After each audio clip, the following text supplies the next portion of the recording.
Tomorrow is National Signing Day. The calendar makes sense, right? Conference Championship Week, portal opens, National Signing Day. It is tomorrow. Ooh. Joining us now is our director, our recruiting insider. He's our director of recruiting. We'll go with that. I always text him. He's our recruiting guy. And his name is Andrew Nemec, and we talk to him every Saturday on the pregame show as well. And you can hear him every Thursday, 7 to 8 p.m. right here on the Fan at Andrew Nemec on Twitter. Nemec, good morning to you, man. It feels like a lot has been going on here the last couple of days with Oregon since we last chatted on Saturday on the pregame show with, news on tight ends that are flipping, offensive linemen that are flipping.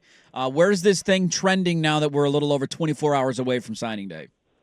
Yeah, it's pretty fascinating at this point, isn't it? We get about 24 hours away, and now in the NIL era, things can flip in a hurry. I think I said on Saturday that I don't expect a tremendous amount of fireworks, and that's still kind of true. I wish I would have phrased it a little differently. I don't think it's going to be a clean sweep for Oregon. I don't think they get Jakeem Stewart. I think Jaren Sagapolu-Tele is leaning potentially more towards Cal, although Oregon's still in the mix there.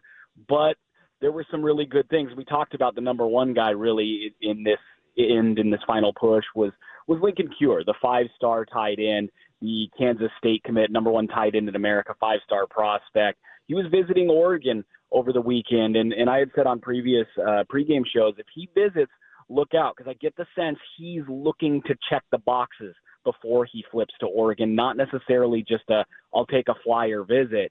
He genuinely was saying, this is a crucial visit for me, and I just want to make sure Oregon's what I think it is.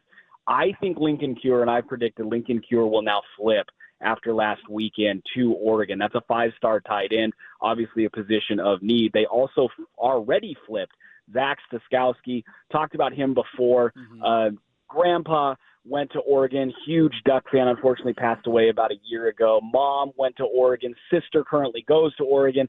A lot leaning in Oregon's favor. The one caveat was Oregon did kind of wait on that offer, and Zach had mentioned, that was kind of tough for his family that his grandpa passed before he ever got that offer from Oregon. Could that potentially be an issue? Turns out it's not. They're able to bring him in, flip him from Washington. His stock has skyrocketed recently. He's been selected to the All-American Bowl. He's picked up offers from Georgia and Michigan, and actually visited Georgia and Michigan last month, kind of stacked in between two visits to Oregon. So another big pickup. Anytime you get an in-state guy, people wonder, is that kind of a reach, or is that, are they kind of just keeping that in-state tradition alive, or are they getting a real good player? And Zach's been my number one player in Oregon for 2 years. He's an exceptional player with an NFL future, I think. Jaren Sagapolu-Tele, whatever. Yeah, that guy. That guy. It's an all-timer.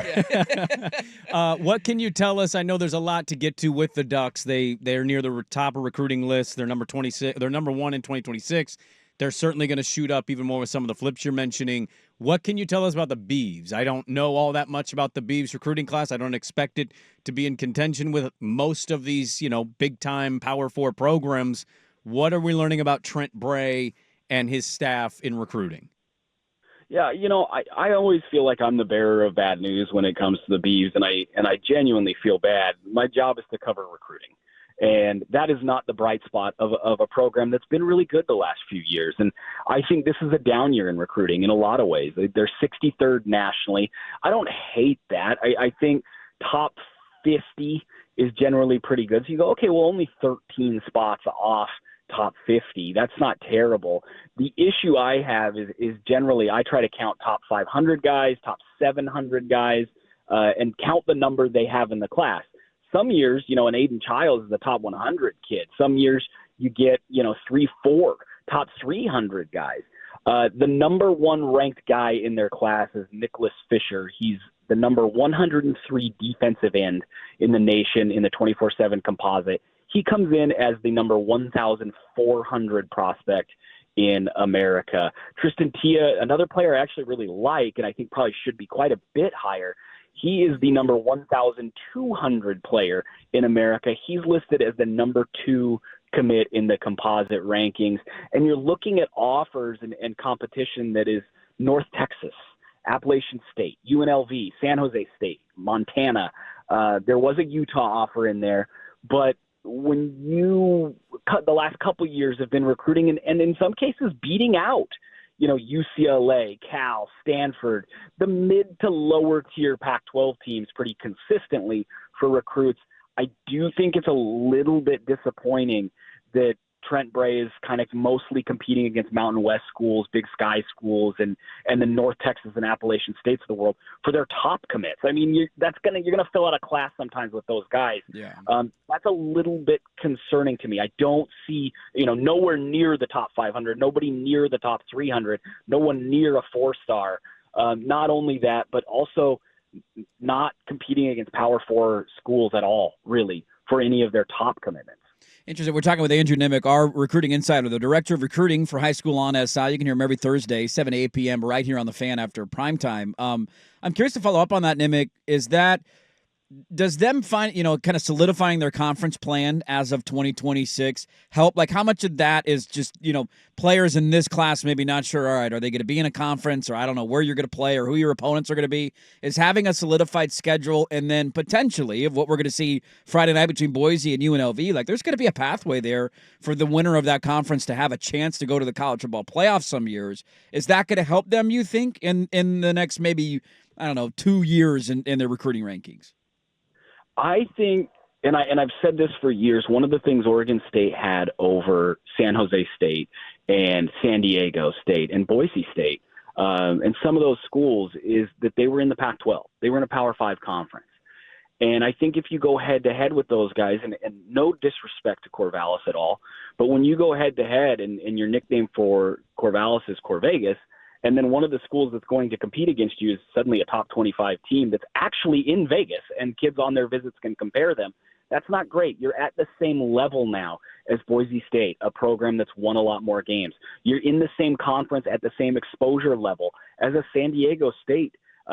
Anybody been to San Diego? It's really, really nice there. I think that has been, and I know, Brandon Huffman, I believe, wrote an article about this, that Washington State and Oregon State's biggest issue right now is that some of those schools they could almost recruit away. Is like, hey, we're a Power 5 school and they're in the Mountain West. This is a chance for a lot more exposure. Those schools are now on an even playing field. And you're seeing that play out on the recruiting trail where suddenly, recruits kind of see them as an even level. And that's kind of disappointing because for a long time, obviously, Oregon State had that lead. There was a tradition of being a Power 5 conference school. That feels like the momentum of that, the edge of that is gone already. Have you ever been to Bombs Away on Monroe and Corvallis? I mean, yeah, what the hell, Nemec? You said San Diego. I'm thinking of Monroe Street. I mean, we got some nice institutions. My bad, guys. I got an A&W there. I mean, well, it's kind of by the freeway. It's not really in Corvallis per se. It's the only part of Corvallis. It's also a KFC. Yeah, it is true. You got both. You got a combo platter right there. Let me ask you this, because you've been covering this for quite some time. How we've had Jaden Rashada stories with promised money and it not being there, and then he's in one place and now he's in another. We had Nico at Tennessee and all the reports of what they're getting. We know the portal is very active as well with the experienced guys. How have college programs, kind of the top end-ish ones of this, how have they evolved in this NIL high school recruiting world, or have they still not learned lessons and it's sloppy promises all over the world? Like, how has this changed just in, like, let's say 2 years to you? Well, I think, and somebody told me this years ago, even before NIL, that the SEC actually had kind of a salary cap. This was when it was against the rules. Had essentially a salary cap to pay to keep their roster and a salary cap essentially to recruit. And now with NIL, all the SEC really had to do to formalize that was like, okay, let's get this on paper instead of handing it under the table and start paying taxes on some of this money.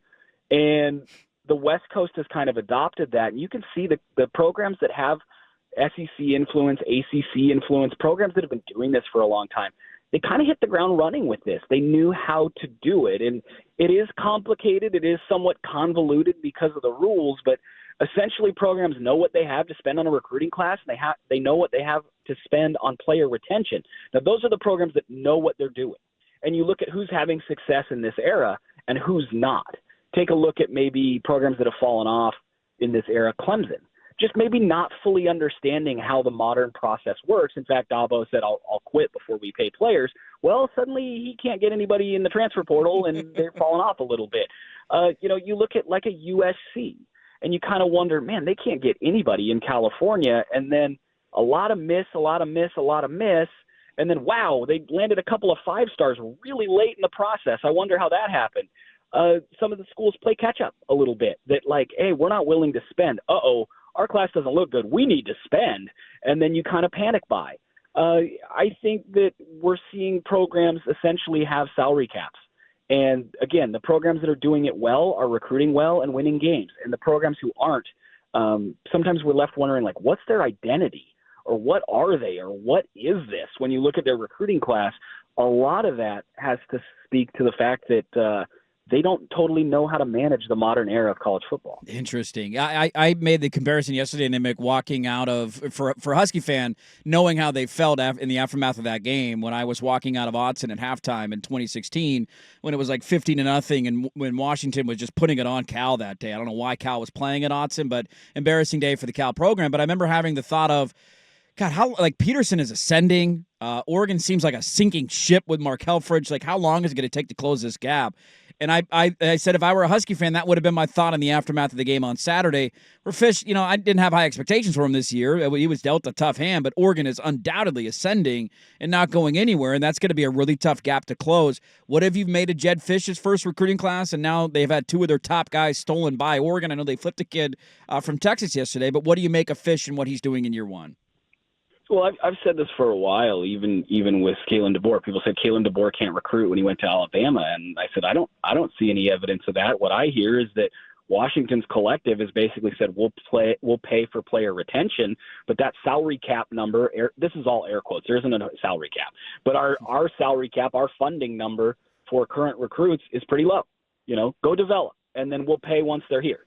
Well, it's hard if other schools are willing to give up front money to keep your class. And so far, I think Washington is more willing than they've been in past years. But look at what happened. They kept a national title run together all the way through with Michael Penix and those receivers. And, yeah, you lost to Puka Nacua, but no one saw that coming. But for the most part, they retained a roster 2 years ago that looked really good, hit the ground running last year. What's behind it? What's behind it in terms of real talent that they recruited, that they developed, that's ready to hit the ground running? Oh, wait, there aren't a lot. Okay, well, let's look to recruiting. Oh, they got some good recruits. Oh, another school flipped them. I think Washington is still having issues balancing how the NIL era works. And I think they hit it at just the wrong time, where their big run was stacked right behind a coaching change and behind a new era where they didn't totally know how to manage it. And they've got some catch-up to do, there's no doubt. Nemec, as quickly as possible, if Ohio State falters in the playoff early and they do actually decide to fire Ryan Day, his recruiting is amazing. Who is a name just top of your mind? If Vrabel is out, Lanning's not an option, who is a name for you that makes sense for Ohio State to not lose ground in recruiting but could also maybe win some of these bigger games? I got to be honest, man. When it comes to that program, I just feel like planting your flag in any one person's a really bad idea. It's really dangerous because they don't take kindly to planting a flag, it seems. I don't have a name, to be honest with you, man. I don't know. I'm so focused on signing day. I haven't even thought about Ryan Day being fired. You're right. He could go, and that could really cause problems for signing day as I scratch my head and my headache develops. Yeah, I don't know. That's so off the beaten path of what I've been dealing with lately that I don't have a good name for you. Question by me. Yeah, look at that. You stumped Nemec. Doesn't happen very often. That's the purpose of the interview, to stump people. That is. Last one, I'll throw at you, Nemec, and then we'll go because we're against it. That's how it works. You mentioned Jakeem Stewart, likely a no. I'm just curious. DeCorian Moore came out and said, I will be signing, so it seems like that one's been put to bed. Any flip targets in terms of Oregon commits? And any other names out there that we should keep an eye on for the Ducks for tomorrow? Yeah, if you like to stick it to Mario Cristobal, they've got a really good linebacker in IMG's Gavin Nix. I think he flips to Oregon. I think Oregon's able to get him and land a big-time linebacker there. McKay Madsen told me recently that he's going to wait until February to decide. He just got bumped up to the number 12 athlete in the country. He's a good linebacker. He's a 4-star linebacker. The big thing is he was number 1 among all juniors in the discus and shot put. So if you're looking for if you're a track fan, if you're an all Oregon sport fan, he's a potential point getter in the NCAA in track and field and a 4-star linebacker. So kind of a Bryce Betcher mold. He's going to wait until February. He's Mormon. He's going to take a 2-year mission, and he'll be a 2027 guy. I think Oregon's class is relatively solid. Trey McNutt says he's in. Brandon Finney has told people that he's likely in. I think Oregon's in pretty good shape. And I will say this is one area Oregon State has done a great job with Jonathan Smith in the past.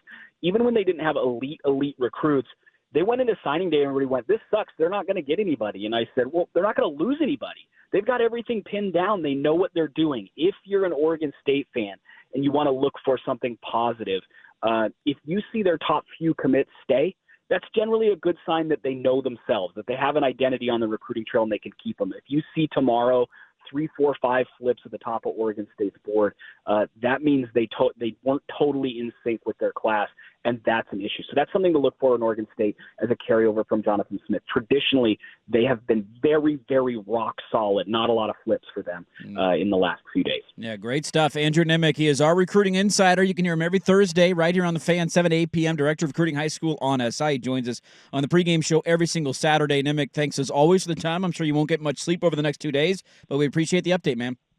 Yeah, happy Lincoln Cure Week for Oregon fans. There you go, Andrew Nemec. Good stuff from him on the recruiting front. Lincoln Cure would be big. Sounds like he might stay committed to Cal, although it'd be fun to hear Nemec try and say his name for the next couple of years. But he did better that time than he did. He did. He got it figured out on that one. Looks like Oregon's going to close strong. Well, whatever. Whatever, man.